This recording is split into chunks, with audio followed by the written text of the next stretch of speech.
Okay, I have all my blocks done for zone 6. So here is my allium block. Remember how I changed this layout? It's looking kind of busy. We'll just go with this.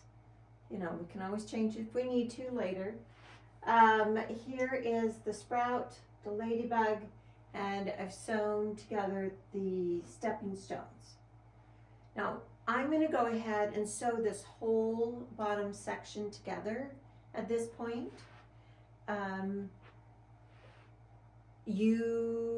Let me process this. Yes, even if you're making the full quilt, now is a great time to go ahead and sew these together so that you don't lose any parts.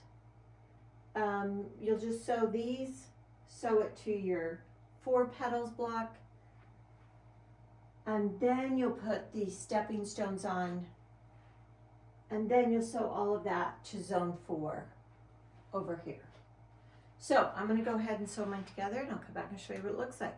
There's no extra sashing pieces this month. The blocks just sew together as you've made them.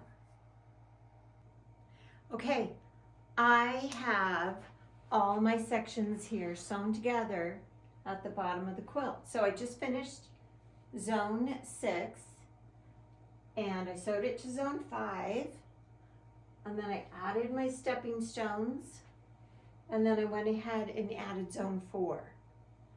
And it's so fun to sew these sections together. So right now I have all the top done in this section. I have here. So I'm halfway done with this quilt. So I'm really excited for all of us to keep working on this Floral Felicity quilt. And hopefully you're enjoying sewing all these blocks together. So here's zone 6 sewn together, and I've added it to zones 5 and 4.